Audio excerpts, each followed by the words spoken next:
Halo, balik lagi sama aku Ilham Saputra channel ini. Nah, jadi kali ini kita kedatangan tamu spesial, salah satu abang online aku.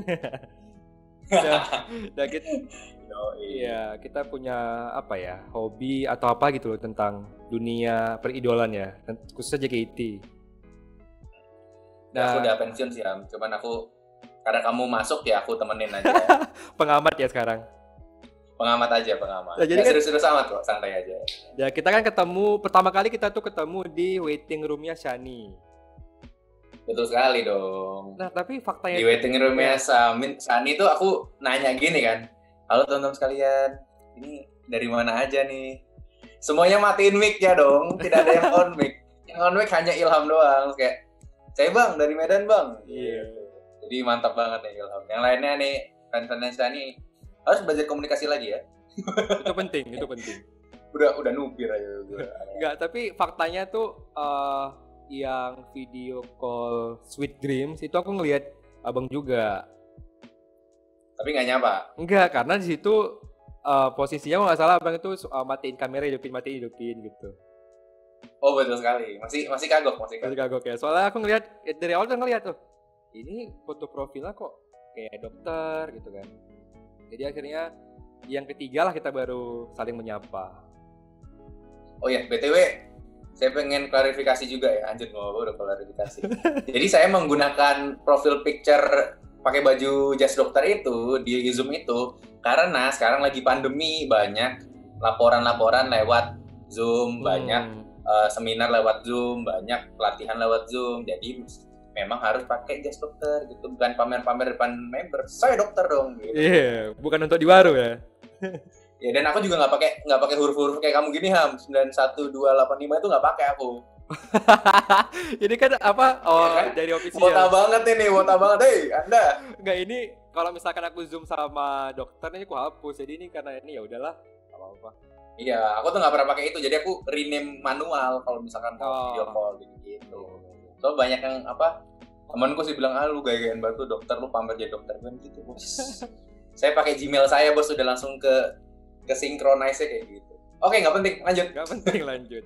Nah, jadi akhir-akhir ini semalam sih ya, baru beberapa hari yang lalu, 2 hari itu lagi rame masalah pertubiran di fandom ini gitu. Nah, kita nggak bahas tubir. Siapa tuh Ham? Aduh, nggak boleh. Nanti ditubir pula di kolom komentar.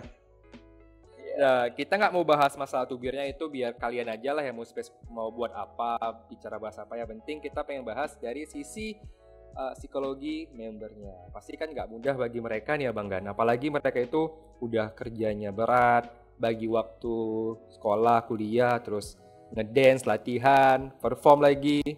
Nah, pasti kan punya tekanan yang berat tuh. Nah, menurut Abang gimana tuh? Oke, jadi tekanan ini ya, tekanan secara jiwa ya, secara tekanan mental ya, karena pertubiran ya. Jadi gini, teman-teman sekalian, pernah kan saya Rizky Ruman, sekarang jadi dokter umum di Jakarta, jadi izinkan saya membahas tentang hal yang mungkin saya pernah baca dulu ketika kuliah. Jadi setahu saya tentang masalah mental itu, intinya seperti ini.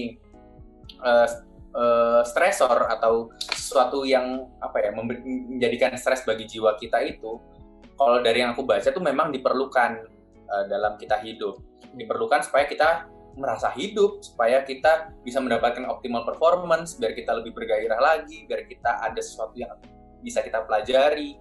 Misalkan gini, kayak ujian itu stresor apa bukan? Stresor kan?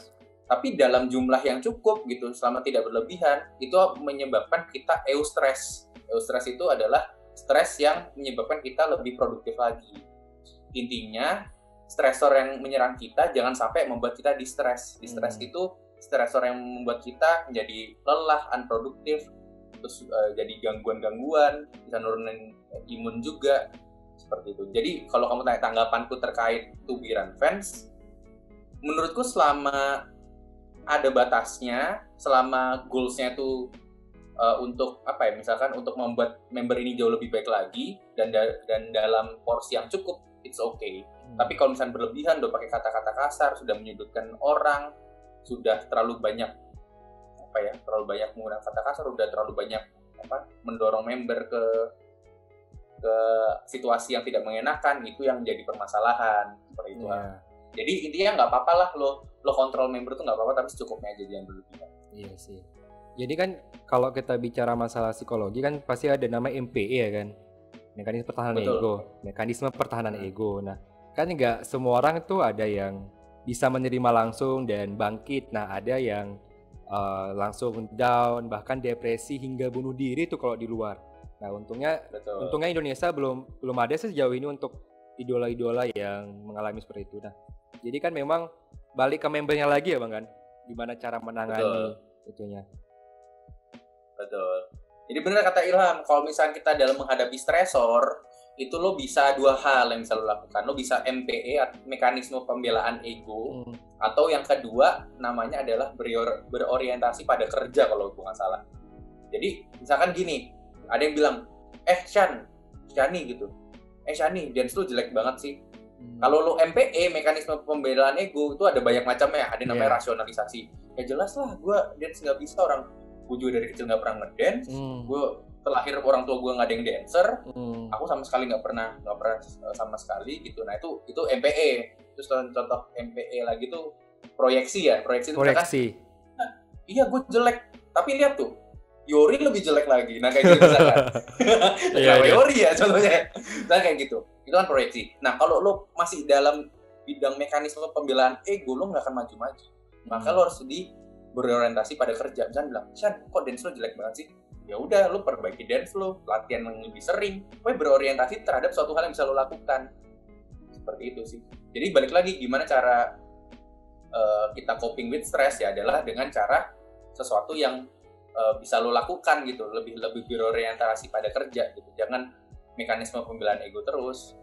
Gitu. Nah pertanyaannya ini mantap juga. Iya. Nah ini pertanyaannya itu kok bisa Shani contohnya gitu, gak ada yang lain sih membernya. Karena Shani yang paling dekat di hati aku, Ham. Aduh. Aku apalah fans debu kan. Enggak, aku maksudnya ya Shani karena member yang aku kenal Shani. Tapi memang kan kalau yang lainnya sih ya gitulah. Dan tapi kan memang terkadang ya dari fans-fans itu kan banyak yang mentubir tapi tidak ada hal yang nggak ada goalsnya gitu. Nah itu kan yang sangat disayangkan ya, untuk apa tubir tapi nggak ngasih solusi. Jadi ngatain doang gitu ya? Ngatain doang gitu. Maksudnya kayak ayolah gitu, kita kan fans pengen ngelihat member bersinar juga. Kalau ada masalah ya kita bantu, jangan cuma mengkritik tanpa ada dasar.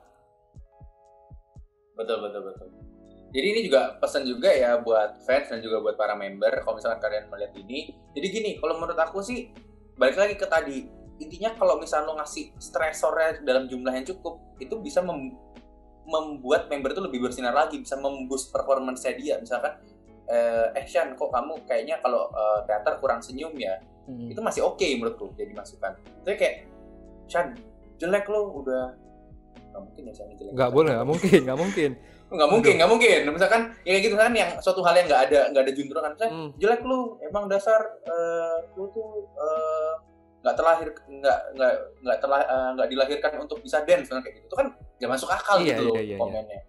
Yang kayak gitu-gitu itu pokoknya jangan sampai membuat distress. Nah, pesanku adalah ketika stresor dari fans tubir ini sudah membuat kamu distress, sudah membuat kamu stres yang bener-bener nangis terus, fragile, terus gemeteran tangannya, keringet dingin, gejala-gejala otonominya muncul terus, mual muntah, nggak mau makan. Terus tanda-tanda stres kamu udah belajar belum?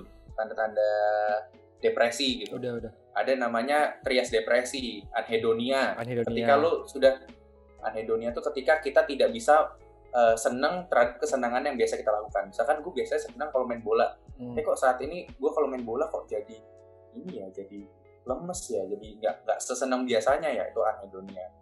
Kedua, anergia. Jadi kita tidak bisa melakukan kegiatan sehari-hari secara proper. Misalkan, kok biasanya gue aktivitas fisik, misalkan kayak gue kerja gitu dari jam 7 sampai jam 7 lagi, kok gue masih kuat ya. Tapi kok sekarang kok dari jam 7 sampai jam 10 udah lesu, udah males mandi, males makan, udah tidak bisa melakukan activity daily living. Itu anergia. Yang ketiga ada afek depresi, cemberut terus tiap hari, Nah, kalau gejala ini udah ada terus distress, ya itu harus cari pertolongan lebih lanjut. Tapi untuk pertolongan awal yang paling mudah adalah menangis dan let's talk. Iya, Ngobrol kepada orang yang kalian dekat. Jadi member-member kalau lihat video ini, ingat ketika kalian merasa hidup kalian berat, ada saya Rizky, Belum Ilham yang siap 24 jam mendengarkan keluhan Anda. Siap, pasti. Karena ini cari teman ya Ham ya. Ini pasti, cari teman yang bisa diceritakan. Nah, karena mungkin member mau cerita nggak apa-apa sama kami karena kami punya kode etik yang menjaga kerahasiaan pasien. Betul sekali. Tidak mungkin disebar apalagi dibuat bahan ria kan? Tidak mungkin. Tidak mungkin. Nah, jadi harusnya sih kalau masalah kritik dan membangun tuh banyak wadahnya ya Bang ya, kayak misalkan sekarang ini lagi video call terus handshake dan apapun itu medianya, yang penting kalau bisa ada kesempatan lebih nih, jangan cuman mengemis waro, tapi berikanlah motivasi untuk membernya. Karena kan dari kita juga pasti dia dapat feel yang lebih gitu untuk berusaha lagi kan. Betul. Saya malah menyarankan ya, kalau kalian merasa dekat sama member, tidak hanya gini, kan ada tuh seni dalam memberikan saran, seni dalam lo mengelola kalau lo mau ngasih saran gitu, mau bikin orang lain lebih bersinar lagi, memang harus di mix tuh Ham. Lo harus nge-mix antara lo adore, lo appreciate dia, lo mix sama saran. Kalau misalkan lo nggak bisa nge-mix dua itu, jadi nggak oke tuh menurut gue. Kalau member terlalu diangkat-angkat terus tapi nggak dikasih tahu dia kurangnya apa, dia nggak berkembang juga. Jadi menurut gue kalau misalkan kalian lagi video call sama member, it's okay, kalian cantik ya, semangat ya, semangat terus. Aku lihat semakin bersinar, semakin hebat di JKT. Itu boleh, tapi menurutku tambahin sedikit. Iya. Tapi kok aku lihat kok kamu kalau sekarang kok di Twitter jarang nongol ya, padahal kan fans butuh kabar dari kamu. Mungkin kalau kamu lebih sering untuk kabarin fans, pasti teman-teman lebih senang misalnya kayak gitu. Itu kan membangun sekali kan. Yeah. Jadi di mix aja Ham, lu jangan ngasih apresiasi terus, member tuh udah banyak yang ngasih gituan. Banyak banget. Jadilah yang beda. Makanya itu jadi beda itu aku sempat teringat ya video call kedua itu aku nggak tahu tuh pertama kali video call, jadi mikirnya ngapain ini ya. Ya udahlah, aku akhirnya ini aja mengedukasi member, edukasi Sani gitu. Udah aku bilang kan lagi normal gitu. Kadang udah bingung mau ngapain, ya udah edukasi aja lah gitu. Tapi kan intinya kan edukasinya gimana? Ya tentang masalahnya normal, jangan terlalu menyentuh barang sembarangan, pakai masker, bawa gitu-gitulah pokoknya. Keren.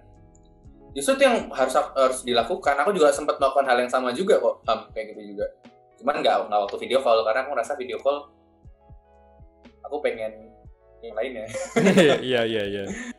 Iya, tapi bagus, tapi aku appreciate banget sih kalau misalnya ada orang yang sesuai dengan bidang ilmunya ingin memberikan edukasi atau memberikan masukan-masukan tuh keren banget sih menurut gue. Apalagi wota yang dokter mah jarang banget kan.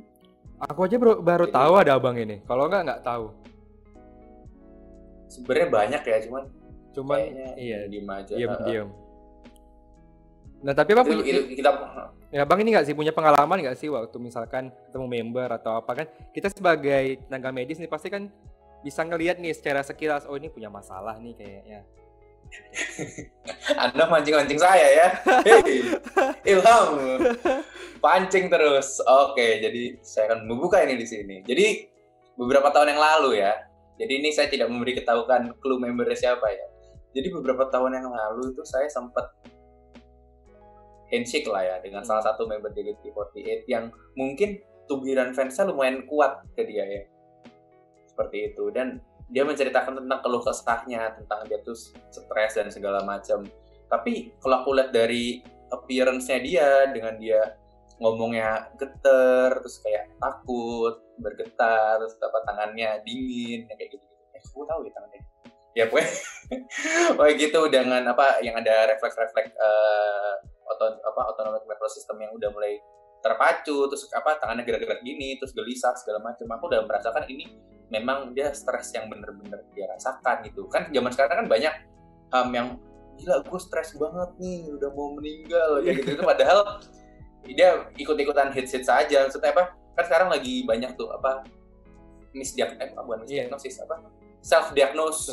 Banyak banget ya sekarang self diagnose diri sendiri, akhir gue depresi gitu. padahal lu ke dokter belum pernah. Iya. Tapi kalau yang member ini kalau gue lihat sih dari serangan fansnya, maksudnya serangan di medsosnya, terus gue lihat tipikal membernya dia bener-bener di kondisi yang butuh pertolongan pada saat itu beberapa tahun yang lalu ya. Jadi aku pengen ngasih tau juga kepada fans-fans bahwa sebenarnya memang serangan yang kalian luncurkan di Twitter, di Instagram itu impact-nya bener-bener nyata ke member. Balik lagi, gue tidak melarang kalian untuk memberikan saran, tidak melarang kalian dalam memberikan pagar untuk member itu, tapi tolong kalau misalnya dilakukan, kalau kalian memberikan saran, tolong yang possible gitu loh yang dilakukan oleh membernya, yang bisa jangan terlalu banyak memberikan stresor kepada membernya, jadi berikanlah secukupnya. Dan harus pokoknya dia jangan berlebihan deh, jangan cuma ngatain pakai kata-kata kotor yang kayak gitu sih, karena dampaknya bener-bener nyata. Iya sih. Nah, ini kan tadi terkait member nih, ini kita bahas dari fans sendiri nih. Kan kita kalau aku sekarang tuh udah kayak ngijol itu untuk kesenangan aja. Nah, pasti kan ada di wota-wota atau fans-fans yang ngerasa ekspektasinya itu tinggi. Ketika jatuh dia kecewa. Iya. Ketika kecewa dia mengeluarkan unek-uneknya secara secara gamblang dan tidak memikirkan perasaan membernya. Itu gimana sih kalau menurut abang pribadi pendapatnya? Pertama, gue pengen ngasih saran juga kepada fans-fans, jangan terlalu kecewa sama member, karena kalian cepat atau lambat dan kecewa. Karena ini tuh bisnis perasaan gitu, Ham. Karena ini tuh bisnis perasaan gitu loh, Ham. Kayak satu member, lo harus saya kayak Syahani gitu. Dia harus berbagi hati, ngasih ke Ilham 1/1000, kasih ke gue 1/1000, kasih ke fans-fans yang lain 1/1000. Itu kayak lo nggak mungkin nggak kecewa sama member. Jadi nggak usah berharap lo bakal gimana gitu sama member, karena lo kalau lo ekspektasi terlalu tinggi lo bakal kecewa gitu pada akhirnya. Pertama nggak ada maksudnya ngapain gitu kecewa sama member tuh ngapain. Itu pertama tuh satu. Terus kedua, tolong kalau kalian memberikan saran kepada member, ya itu loh tolong yang membangun gitu. Jangan kayak lu udah jelek nggak bisa ngedance, mati aja lu. Nah itu kan tolol kan? Tolol. Asli. Tolol. Misalkan gue lebih appreciate kalau misalnya gini, aku lihat kamu dalam 4 tahun gak ada perkembangan ya, dance saya masih gitu-gitu aja, nyanyi gitu-gitu aja. Aku tuh karena aku peduli sama kamu, karena aku sayang sama kamu, aku pengen kamu tuh lebih bersinar lagi, nggak gitu, itu lebih enak kan didengarnya, meskipun nyelekit juga gitu. Iya. Menurutku gitu sih, lebih ke arah penyampaian yang baik dan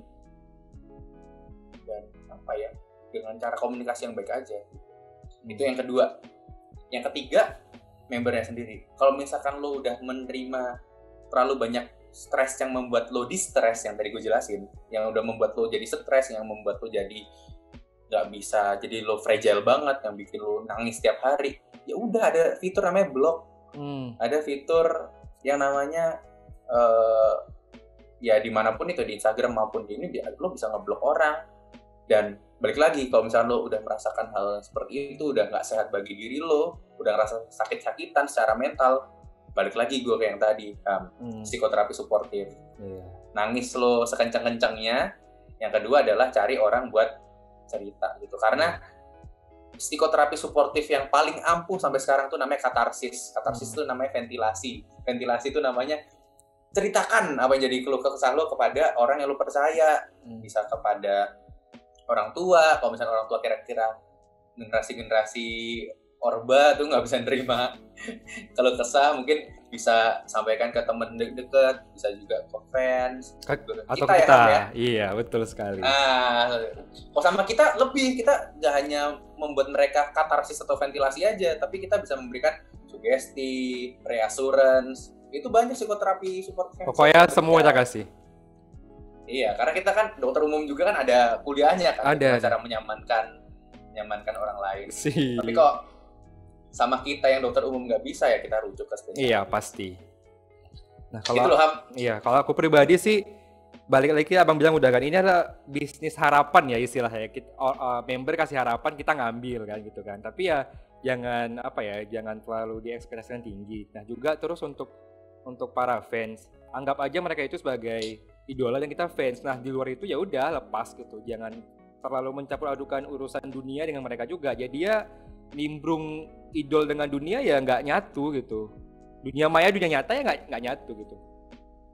Betul sekali. Pokoknya tetap menggunakan akal sehat ya dalam idol ya. Nah, oke, terima kasih tuh Bang Rizky Heruman.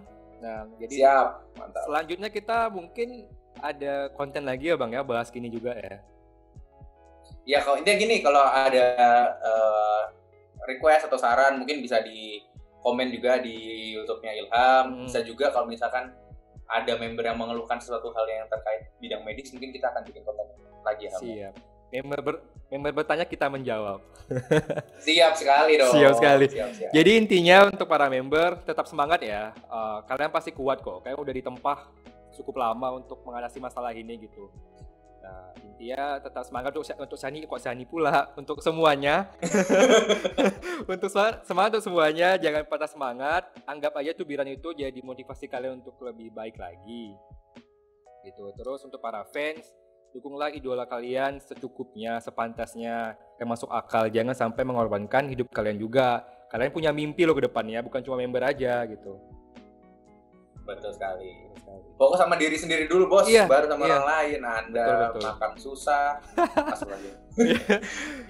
Maksudnya kita juga, maksudnya kita tuh masih buat diri sendiri aja masih belum cukup gitu, tapi udah ngurusin orang lain gitu. Betul. Jangan fokus sama diri sendiri dulu aja. Oke. Terima kasih. Nggak apa. Iya nggak apa. Terima kasih sekali lagi untuk Bang Rizky. Jangan lupa untuk like, comment, dan subscribe. Jangan lupa untuk subscribe juga channel Bang Rizky Heruman. Nanti linknya ada di bawah. Sampai jumpa di video selanjutnya. Peace out.